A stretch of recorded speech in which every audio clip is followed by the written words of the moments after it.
Good morning বন্ধুরা, welcome back to অভিমিতাস channel. আজ সকালবেলা উঠে দেখলাম অ্যাজ ইউজুয়াল আকাশে মেঘ করেছে। গাছগুলোতে দুদিন জল দেওয়া হয়নি, তাই সকালে ফার্স্ট কাজ এটাই করলাম। একটু জল স্প্রে করতেই গাছগুলো কি সুন্দর সতেজ দেখাচ্ছিল। আজ ছিল আমার মায়ের জন্মদিন, তাই বিকেলে অফিস থেকে একটু তাড়াতাড়ি বেরিয়ে একটা কেক নিয়ে আমি আর অভিজিৎ চলে গেছিলাম মাকে সারপ্রাইজ দিতে।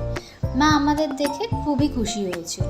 তারপর আমরা সবাই মিলে এইভাবে মায়ের বার্থডে সেলিব্রেট করলাম। মা এত খুশি হয়েছিল দেখে আমারও বেশ ভালো লাগছিল। আমার মা খুব অল্পতেই খুশি হয়ে যায়, কে জানি হয়তো সব মায়েরাই অল্পতেই খুব খুশি হয়ে যায়। যাই হোক, এরকমভাবেই মায়ের বার্থডে সেলিব্রেট করা হলো। সেদিনকার কিছু গিফট দেওয়া হয়নি, তো মায়ের গিফটটা ডিউ রয়েছিল।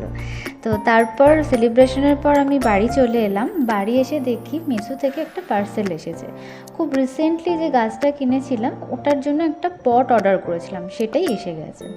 পটটা যদিও আমি অর্ডার করেছিলাম সিরামিক পট ভেবে, কারণ ওইটাই ওখানে লেখা ছিল, কিন্তু এটা সিরামিক আসেনি, এসেছে একটা মেটাল কোয়ালিটি। পটটা দেখতেও বেশ সুন্দর ছিল, আর সিরামিক আসেনি ঠিকই, কিন্তু কোয়ালিটিটা খারাপ ছিল না। প্রাইস পয়েন্ট হিসাবে বেশ ভালোই ছিল, তাই আর রিটার্ন 240 টাকা দিয়ে আমি এই পটটা অর্ডার করেছিলাম।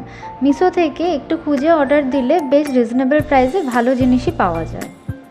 রিসেন্টলি যে গাছটা কিনে এনেছি সেই গাছটার জন্য এই পটটা অর্ডার করে দেওয়া, তাই আমি একটু প্লেস করে দেখছিলাম কেমন লাগে।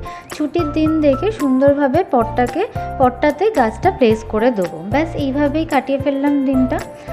যদি ভিডিওটা ভালো লাগে প্লিজ অবশ্যই লাইক, শেয়ার অ্যান্ড সাবস্ক্রাইব করে দিও। দেখা হচ্ছে পরের ব্লগে। টাটা।